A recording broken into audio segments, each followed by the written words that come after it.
तो आज की जो कहानी है वो एक लाइक से शुरू होती है और ख़त्म होती है एक भावनात्मक उथल-पुथल पर। एक सच्ची कहानी है और मुझे लगता है कई लोग इससे जुड़ पाएंगे। बिल्कुल।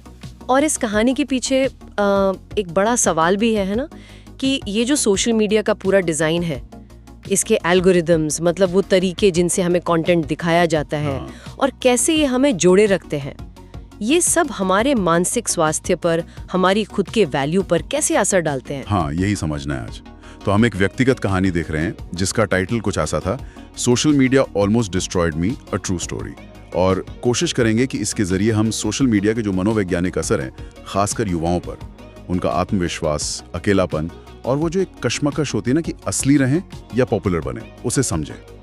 तो कहानी शुरू होती है, जैसा मैंने कहा, बड़े रोमांस से। हर लाइक, हर कमेंट जैसे एक इनाम मिल रहा हो। शुरू में सब मजेदार लगता है, जैसे दुनिया आपको देख रही है, सराह रही है, वो एक वैलिडेशन मिलता है। हाँ, और ये शुरुआती आकर्षण जो है वो बहुत स्वाभाविक है। असल में हर नोटिफिकेशन, हर लाइक, वो हमारे दिमाग में ना एक छोटा सा डोपामाइन रिलीज करता है। अच्छा। मतलब पल भर की खुशी। और ये प्लेटफॉर्म्स डिजाइन ही ऐसे किए गए हैं कि हमें ये खुशी बार बार मिले और हम जुड़े रहें। अच्छा। पर दिक्कत तब होती है जब ये मजा मतलब जरूरत बन जाता है। हाँ, वही हुआ। कहानी में भी यही बताया गया है।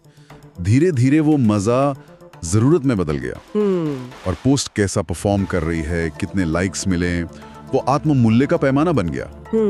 कम लाइक्स मतलब मैं शायद ठीक नहीं हूँ या मेरी जिंदगी में कुछ कमी है। बिल्कुल। और फिर वो तुलना शुरू हो जाती है। एग्जैक्टली। दूसरों की वो जो परफेक्ट सी दिखने वाली जिंदगी होती है, उनकी छुट्टियां, उनकी बॉडी, उनकी सफलता, वो सब देखकर अपनी जिंदगी एकदम छोटी, बेकार लगने लगती है। कहानी में वो व्यक्ति कहता है कि उसे अपनी शक्ल तक नापसंद होने लगी थी। ये बहुत कॉमन अनुभव है, दुख की बात है, पर है। हाँ, मतलब पूरी सेल्फ वर्थ जैसे स्क्रीन के नंबरों से बंध गई। पर ऐसा होता क्यों है? ये बाहरी तारीफ इतनी हावी क्यों हो जाती है? देखिए, होता क्या है कि हम धीरे धीरे बाहरी पुष्टि, मतलब एक्सटर्नल वैलिडेशन पर निर्भर होने लगते हैं। जब हमारा आत्ममूल्य अंदर से नहीं बल्कि बाहर से लाइक्स, फॉलोअर्स, कमेंट्स, इनसे तय होने लगता है, तो हमारा खुद पर कंट्रोल कमजोर हो जाता है। अच्छा। और सोशल मीडिया पर अक्सर लोग अपनी जिंदगी की हाईलाइट रील दिखाते हैं, सबसे अच्छे पल, एडिट किए हुए। असलियत तो बहुत अलग होती है ना। और ये जो फर्क है असलियत और दिखाई गई जिंदगी में, ये हमें अपर्याप्त महसूस कराता है। मतलब वो एक भ्रम है। हाँ, बिल्कुल। और इसमें एल्गोरिदम का भी रोल है। वो ऐसा कंटेंट ज्यादा पुश करते हैं जिससे एंगेजमेंट बढ़े, भले ही वो एंगेजमेंट नेगेटिव तुलना से ही क्यों ना आ रहा हो। समझ गया। और फिर वो दौर आता है जब सब कुछ टूटने लगता है, भावनात्मक गिरावट। कहानी में बताते हैं कि कैसे वो लोगों से कटने लगे, मिलने से बचने लगे। आइसोलेशन। रात भर फोन पर स्क्रॉल करते रहना, पर महसूस करना कि मैं पहले से ज्यादा अकेला हूँ। हजारों फॉलोअर्स के बावजूद। बिल्कुल। मन में बस शक, चिंता। सोशल मीडिया जैसे एक ऐसा आईना बन गया था जिसमें अपना अक्स देखना ही मुश्किल हो गया था। ये डिजिटल दुनिया में जो अकेलापन भर रहा है, उसका एक बहुत सटीक उदाहरण है ये। हजारों कनेक्शंस दिखते हैं, पर जो वास्तविक जुड़ाव है वो गायब होता जाता है।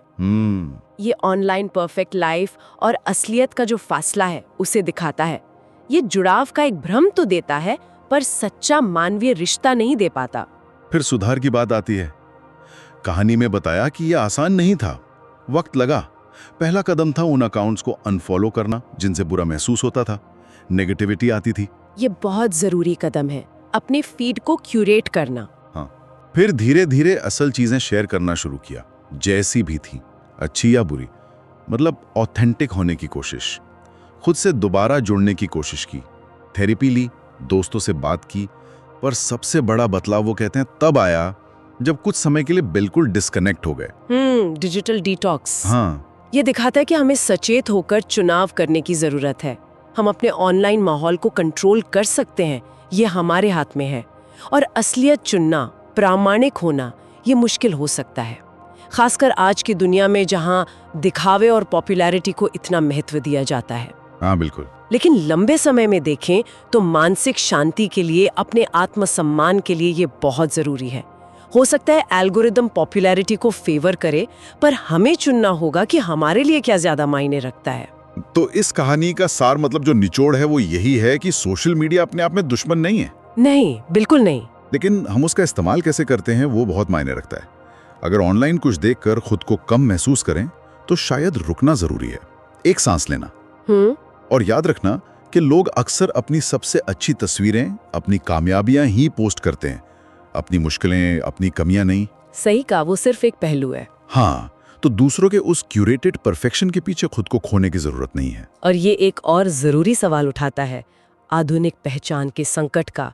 मतलब जब फोन बंद होता है तब हम कौन होते हैं? गहरा सवाल है ये। क्या हमने अनजाने में अपने आत्म मूल्य का, अपनी सेल्फ वर्थ का कंट्रोल इन एल्गोरिदम्स को दे दिया है?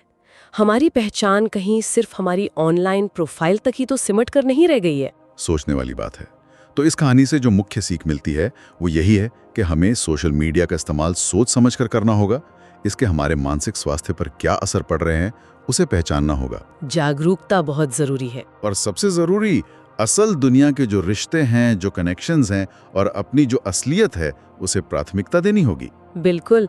और अंत में मैं बस एक सवाल छोड़ना चाहूंगी सबके लिए सोचने को, कि क्या हम उन प्लेटफॉर्म्स को सिर्फ इस्तेमाल कर रहे हैं या कहीं ये प्लेटफॉर्म्स अनजाने में हमें ही आकार दे रहे हैं, हमारी सोच को, हमारी प्राथमिकताओं को और शायद हमारी पहचान को भी बदल रहे हैं। इस पर विचार जरूर कीजिए।